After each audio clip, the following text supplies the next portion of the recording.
So we have Leah Jing McIntosh, PhD student, photographer and writer, is the founder of Liminal magazine and the Liminal Fiction Prize for Australian Writers of Colour. Her writings have been featured in The Lifted Prow, Archer, Swampland, and The Saturday Paper. She has collaborated with New York Times, Melbourne Writers' Festival, Australian National University, and many more. She was nominated for the 2020 Young Australian of the Year, as well as being named one of Asia Link's 40 under 40 and Forbes 30 under 30. Santilla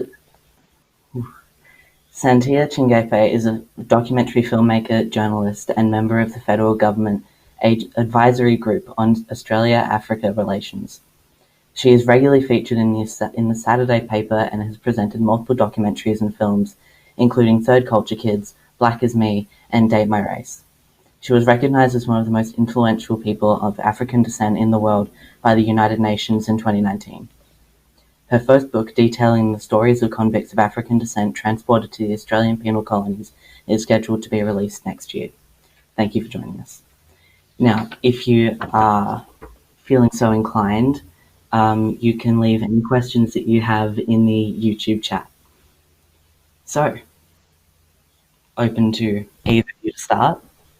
How do you feel that different aspects of life feed into an artistic career? Sandy, I'm handballing this one. Well, Felix, that was a very lovely introduction. How do I feel an artistic career? Do you mind repeating that again? How do you feel that different aspects of life feed into an artistic career?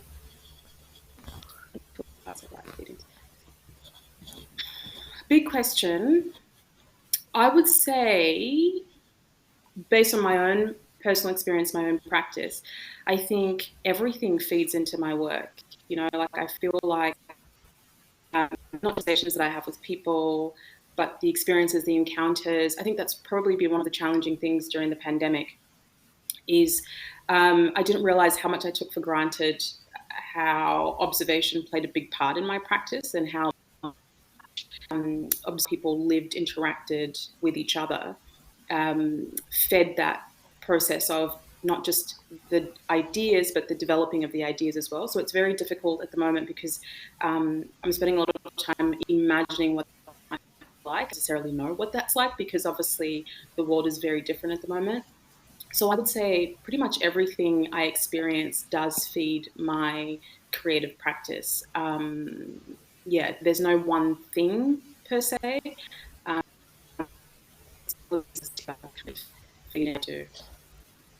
feel like that's spoken like a true artist. Everything, like you're pulling everything into like a practice, not just one project, but multiple projects, and also your life as a kind of art project. I'm the same with Santi. I get so much from being with community and seeing people and having conversations that COVID has just really been incredibly hard. The way I think art interacts with life for me is it's like it feels really inextricable. It feels like you can't really, like, I don't even know if they interact. So it sounds so silly, but I just want to say most of my life will always be centered around art making and pulling different things into what, like, my practice, I guess. That doesn't really answer your question. I'm sorry, I feel like it's a big one. No, it is a very big question. Those are both really good answers. What pathways did you take to get to where you are now? What was your journey like?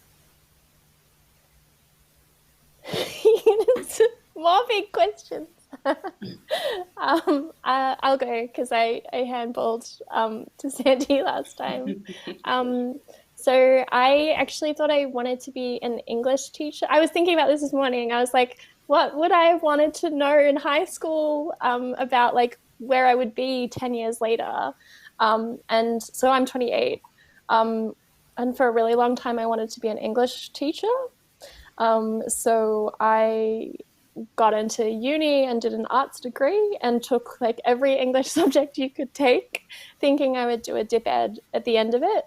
And I ended up actually doing this year, which then kind of it changed my life. Like I really like fell in love with research. So then I continued on and did my master's and got kind of overwhelmed with the whiteness of the education I was getting, and fell into, almost on accident, creating Liminal, just because I wanted to see something that I wanted something to exist that I couldn't see. So it, like, looking back, it all feels very, very accidental, but like one thing just always leads to another. And I feel like the things I was interested in high school, I still am, but in different and more expansive ways. It's so hard to condense 10 years into a thought, but things just kind of dominoed from just small choices, and yeah, that's me in a nutshell, I guess. I would say, Santi? I would say, first of all, I don't think there's a set pathway into the creative industry. I think everyone is inherently creative. My way into filmmaking was really like random, because when I was in school, I was very convinced that I was going to be a doctor, and so I sort of worked really, really hard to get into uni, and for the first couple of years at university, I was sort of, studying sciences, and I was very much on track to, eventually become a doctor, even though I hate the sight of blood. I don't know how. But while I was at uni, I discovered community radio and community television, and I'd always loved storytelling. I loved telling stories. Even when I grew up with the MTV generation, so music videos defined my generation, and I would spend a lot of time writing stories, making up little stories of different scenarios of what I would just create it. And so I knew I loved that, but I didn't grow up in an environment where I saw anyone that did anything in a creative sense. My parents were all very kind of like professional and all that sort of stuff, and that was what I didn't imagine that I could work in the arts.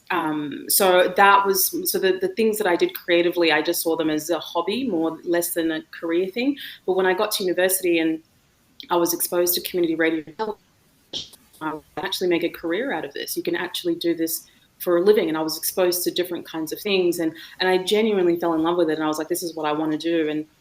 And then from there, I kind of shifted degrees and decided that I wanted journalism as a career.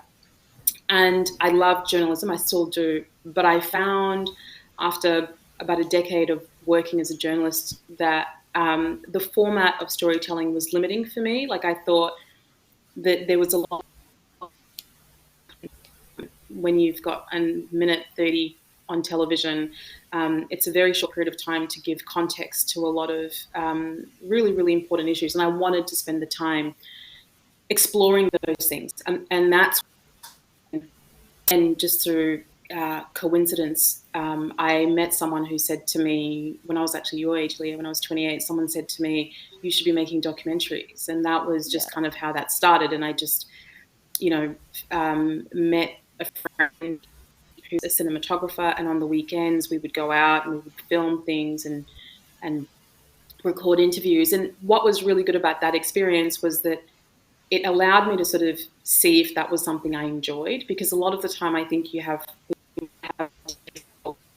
what to do with our lives and what our careers might look like, and in practice it feels very different to how you imagined it. And so kind of being able to trial it before fully committing was a really wonderful way for me to kind of land where I now am. So now I feel like that it wasn't like a clear pathway of like, yep, I studied this, therefore I ended up here. If anything, I think it makes for a better creative career when you have done other things, because the way you come in is thinking about things, particularly if you come from the sciences, you're thinking about things in a very analytical way, for example, which is incredibly helpful. So yeah, I think there's no one pathway into a creative career. Oh God, no. Oh, that's really interesting. Leah, how would you say that working as part of the advisory committee for the UNESCO City of Literature has impacted the direction of your career? Oh, I mean, that was mostly last year. And I was asked to be part of the committee with a lot of like editors and publishers in the Melbourne literary community. And I think it speaks to it maybe. So like obviously there are kind of issues with representation, which like both myself and Santi, our work, I would say at least my work definitely revolves around like wanting to find representation like on screen and in books. But I think a kind of representation we don't think about often is who's in actual power, like who's representing community in behind the scenes. So like who is saying this is what we need in our literary communities. So I was given this a great role to meet with other publisher, editors, leaders in the community, and just talk with the City of Literature kind of about what their future planning was. And yeah, it was a real experience to be in that kind of room. It made me realize how much I don't know about the inner workings of organizations and how much more I need to learn. Because you come up through, like as a writer, you kind of don't even know how a magazine works. And then once you've created a magazine, you don't know quite how big literary organizations work and like who is behind the scenes making the choices around cultural production. So I found that whole experience really interesting, and it was great to meet other people. So sorry, it's a bit of a bland answer. Sandy, how would you say that working with the advisory group for Australia-African relations impacted your career? Oh. I mean, the appointment came about, so it's sort of it's a non-partisan kind of appointment. As a member of the Australia-Africa Relations Advisory Group, we give advice to the government of the day and the foreign minister about issues with the African Australian diaspora communities, and also on how to foster better relationships between the two continents, Australia and Africa. And for me, because I've been doing a lot of work, so a lot of my journalism work from the beginning of my career to now has documented a lot of the stories of African Australian communities here in Australia. And so it was based on that kind of expertise that appointment came along, and it's really wonderful. It's opened my world up. It's opened up my kind of understanding, but also that what Leah talked about, understanding how power works and understanding the role that stories play in all of that. I think sometimes we look at stories in a very creative sense, whether it's in books or whether it's through films and movies, and not realizing that stories also impact the decisions that governments make on our behalf, for example. And that's been a very beneficial thing to learn and be part of, to recognize that stories have a role in multiple communities, and that's been pretty fun. How has your work or career changed over time? Is that for me or Leah? Either of you. I want it to be from you because I'm really interested. I would love to How know. has what was the question? How has the career shifted over time? Mm. Um, and like I said, I started off thinking I was going to be a doctor. Ended up working as a journalist.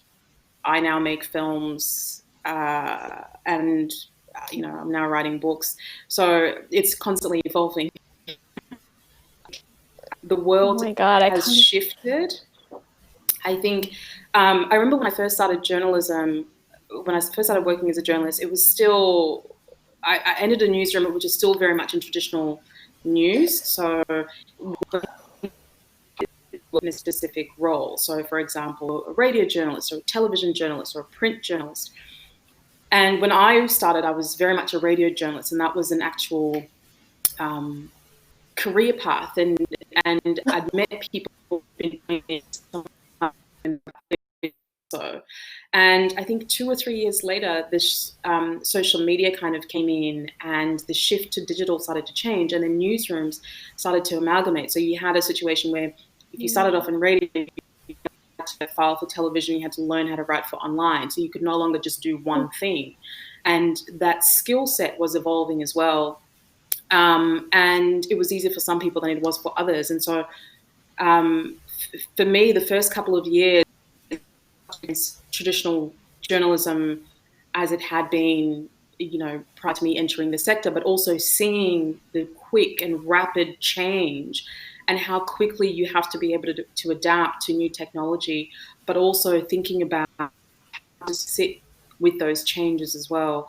And that was incredibly useful because that's something that I've now carried into my own career, because being able to sort of, as much as it's important to have a foundation in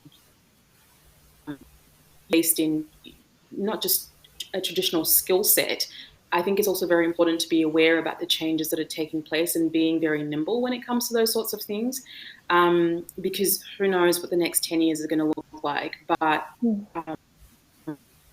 it has probably been like the biggest game changer. But that said, if your foundation is rooted in that story skill set, if you can learn that from the beginning, that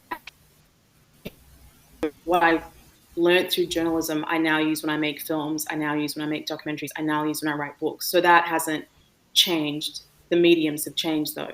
Does that make sense? Yeah. Would you say that the surgence of the use of social media has done any harm or mainly benefit the art sector? Oh, I feel like we always have those boomers being like, the internet, it's ruining everything. But it's a tool. It's like a hammer. It can knock someone out, or it can help you. It can help you hang a painting. Sorry, violent metaphor. But like for us, Liminal exists only, or well, now we have many books. It's very exciting. But for Liminal, at the very start, I had no money. I was completely broke. So I put it online, and we gained traction online. And it was so cool. And it has been so cool to meet people who hear about us on Twitter, on Instagram, wherever. And like, I feel for me presently, social media has just like completely uplifted minority voices that generally wouldn't get heard. However, obviously, big tech giants are terrifying. And like watching the rise of the right in America, and the amount of hate speech that gets leveled at people online is also terrifying. So like, yeah, what I said about the hammer, it is just a tool, I think. But it'll be really interesting to see how it how it impacts this American 2020 election, for example. And like, again, it what's like back to what Santi was saying, like our world is based around these narratives. Who is in control of the narratives and who is in control of the form of the narratives, I think is really interesting, especially when it's on social media that seems unbiased. But as you learn in English class, has its own biases, I guess. Is that, yeah, that would be my my terror. In your contribution to the Mianjin series, What I'm Reading, you wrote about the lack of Asian. Yeah, you wrote about the lack of Asian representation in various forms of media, as well as the experience of being shown as the other. How do you feel that the media we consume shapes our perception of the people around us and ourselves? I think representation is super important. Obviously, as someone who advocates for Asian Australian representation. In her interview with us, Michelle Law says you can't be what you can't see, which I think is to some point true. I would have loved to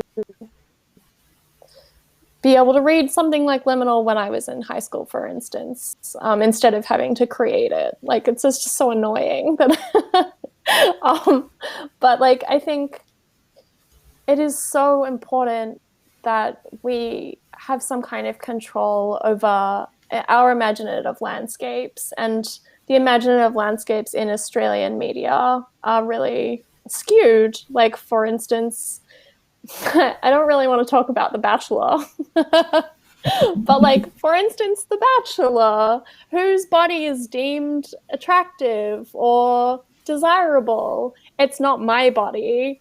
And I'm just interested in what kind of shift would happen if you did start seeing people like me, or any other people of color in the media. What kind of shift in our community would that create? And you can already see it. Like, the fact that we're having this conversation is one small drop in that. Yeah. Santi, when working on your documentary Black as Me, you gave insight into the perception of beauty while growing up dark skin in Australia. How do you feel that someone's connection to different aspects of their own identity impacts the way that they either consume or produce different forms of art?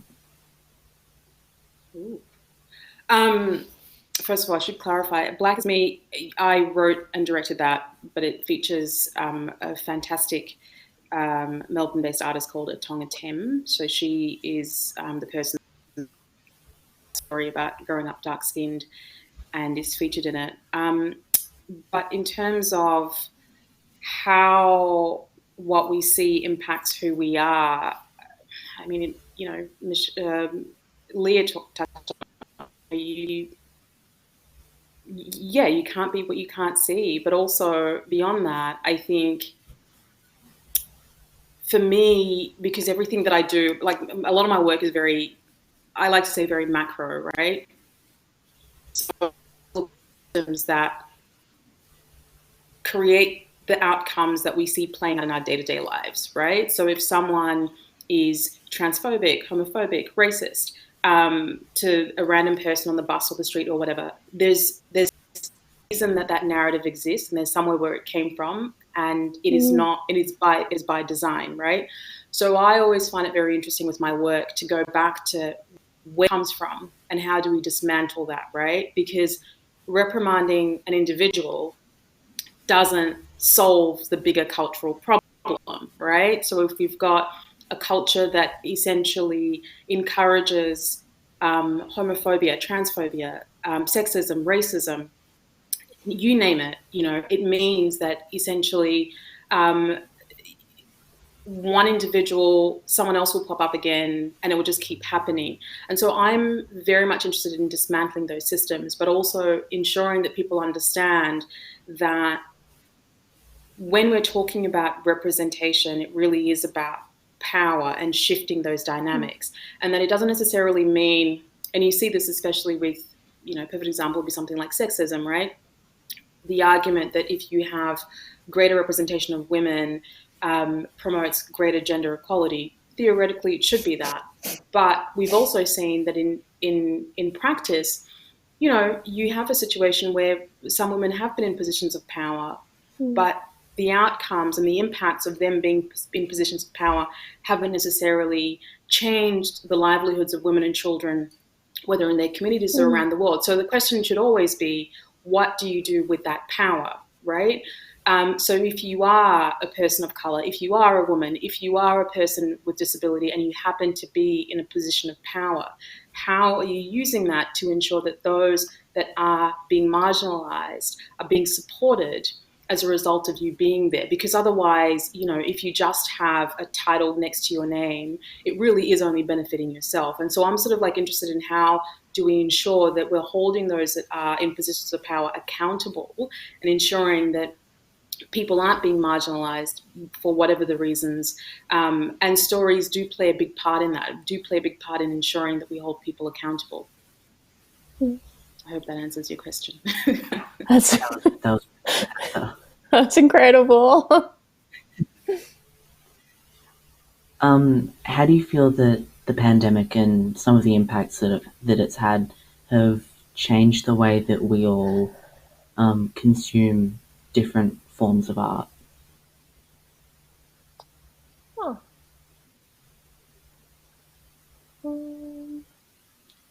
It's actually been really great for Liminal. We publish online, so we haven't really had to pivot.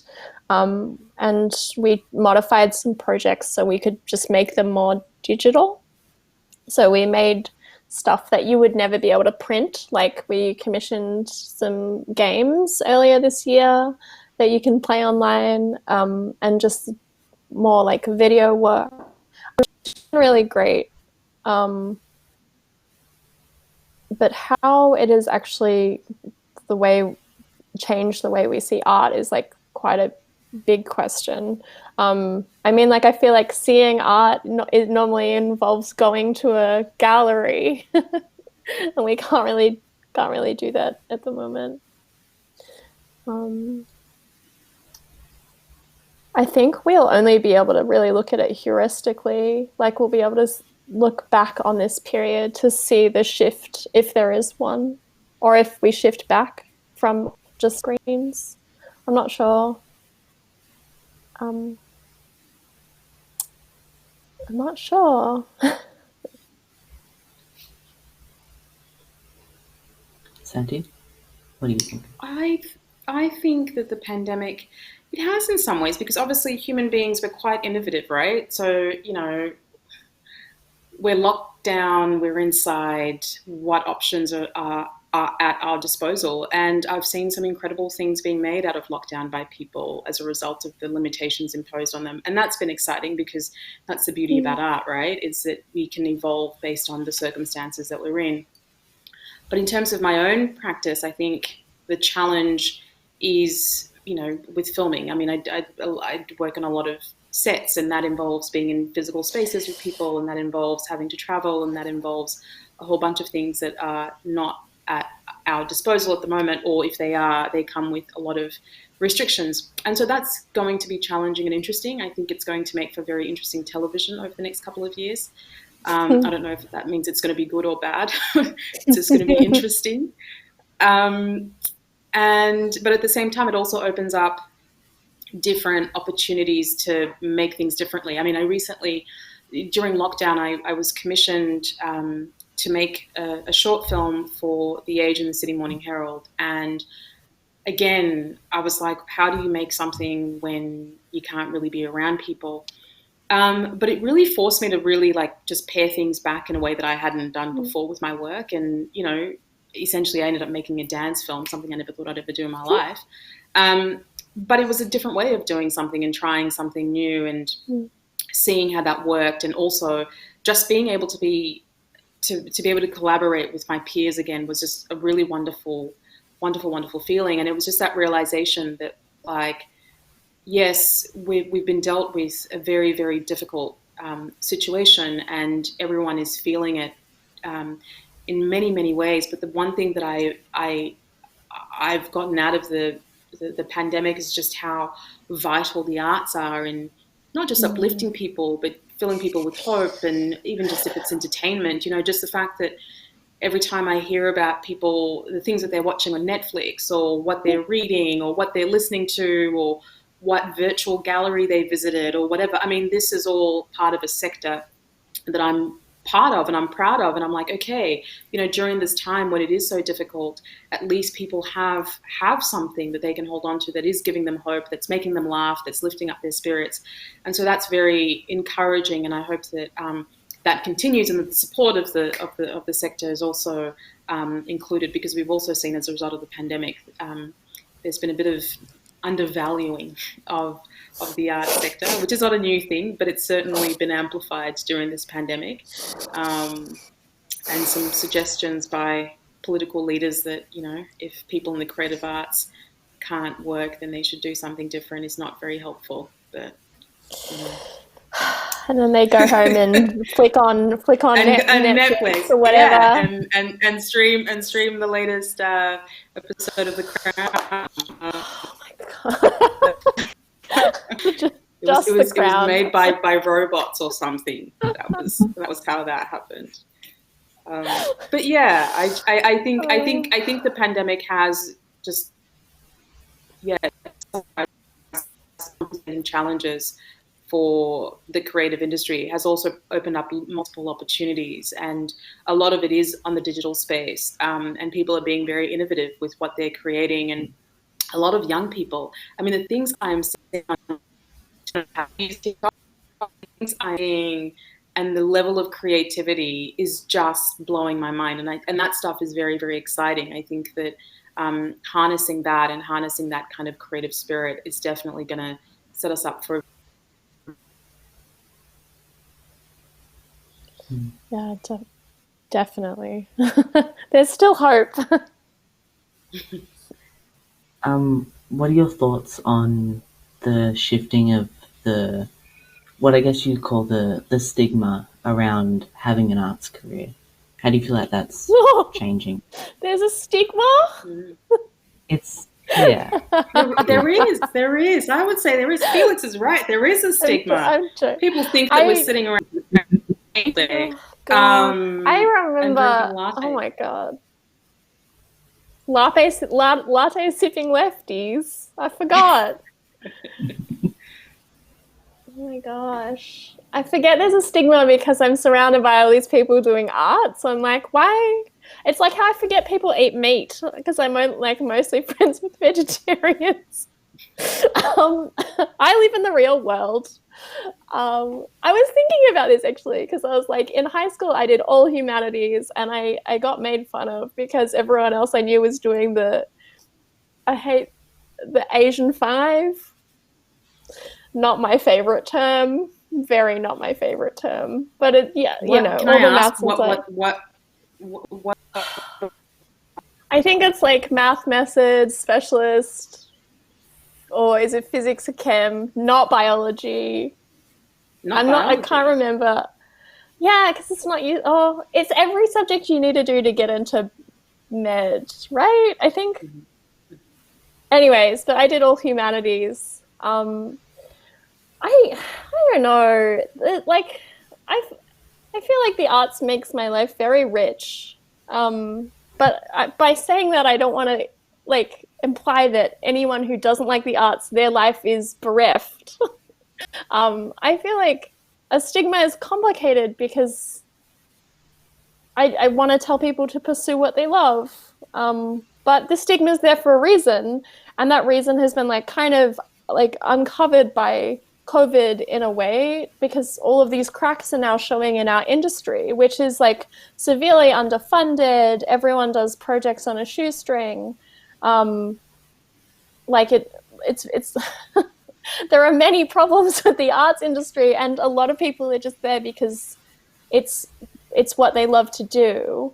And I think it will take quite a while to build it back up, which is complicated and tricky.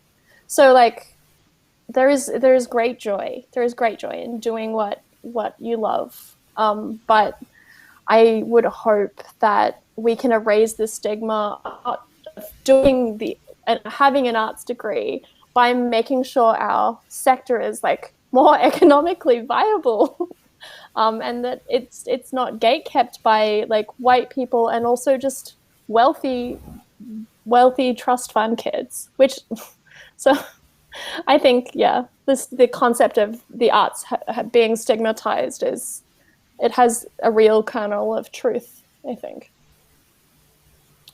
Yeah, I think it's a very ill-informed statement that whenever people say, Yeah. look down on what artists do or what creatives do, because one, it's a very poor understanding of what the spectrum of the industry holds. Like, for example, I work in film, and there are people that are technically skilled at things that even blow my mind. The level of that people end up seeing on screen requires years and years and years of training and learning. But also, when you think about the pandemic, right? On the one hand, got all of these public health officials that are trying to get a better understanding of this virus and trying to ensure that we have a vaccine at some point and we go back to some version of normal. But on the other hand, you've also got the arts, to communicate to the public about the risks of a pandemic, you're right, because we are in a public health emergency, and that requires storytelling. It requires that level of awareness so that people can behave, because it's about changing people's behavior and people's practices, and that's going to take and to drill that into people requires stories, and it needs people to communicate that, right? And so to sort of undervalue the breadth to which artists to our communities is really just very ill-informed. I think that anyone that had a true grasp of what it takes to work in this sector and how that then impacts so many other areas of our lives, whether that's through architecture, whether that's through engineering, whether that's through science. I mean, all of these sectors ultimately require communication, require stories, require a certain way of thinking creatively to, deal with whatever the challenges that, we face. So I think that anyone that has, judgmental views about what it's like to be an creative and has watched too many movies that I don't even know what movies kind of stereotype in that way, but is definitely not hanging around the kind of people that I know who are creatives. And I would say to anyone that wants to, that it is fulfilling, as Leah said, because you not only open up your world, but you open up your sense of what it's like. I mean, when I was in high school, idea I thought my life would be and what I could be. Again, it came down to because of what I was seeing, what I was watching, but also a lot of peer pressure because I had friends that were doing certain things, so I thought I should do something else. But I will tell you, the minute I entered the creative industry and the walks of life, and by all walks of life, I mean everyone from the person that runs the milk bar to the president of a country, and you speak to these people and you just get exposed to a different way of looking at the world. And like, oh, actually, I can live my life the way I want to. I don't have to live my life the way this person says that I should, or I don't have to do that. And I think the creative sector really does afford you that. It affords you the limitless possibility of what life, something that I hope for everyone, regardless of what industry you work in, is to be able to realize that you can be so much and you don't have to be defined by how other people feel success looks like, or how other people. Certainly the industry is very good at opening up those possibilities. Oh, that's so well said, Santi. The limitlessness. It just opens everything. It's beautiful. You learn so much, and you think you know something, and then you meet someone and you go, oh, actually, I don't really know about this, or and that curiosity, and that's another thing. Like, if you're a curious person, it's such a wonderful industry to be in, because it just satiates you in a way that, and it just shows you how, you think you know something, and then you have another experience with someone, and you go, oh, actually, I didn't really, I had no idea. And it makes you a better person because you have more empathy because you're meeting people from all walks of life with different experiences, right? So it's hard to be judgmental. Like, how do you have a view about something when you're sitting across from someone who's telling you, this is my life and this is my experience? You can't just sort of go off and think that person is like when they're right in front of you, So it adds empathy, and I think we could all do with more empathy in the world, because it just means that we are less likely to say mean things to each other. That we can extend kindness to each other in a way that I think the world needs right now. Truly. Those were all really good answers from both of you. I have a question for you, Felix, because Yes. I mean, you're doing a really great job at moderating this, but I hope it's okay with you, because I've got a question for you. Are you interested in a creative career? Is this something that you want to pursue? Mm-hmm. I've bounced around from a few different aspects, from writing books, like fiction stories, to filmmaking, to more humanities-based things around politics and languages. As for a specific kind of career, I'm not entirely sure yet.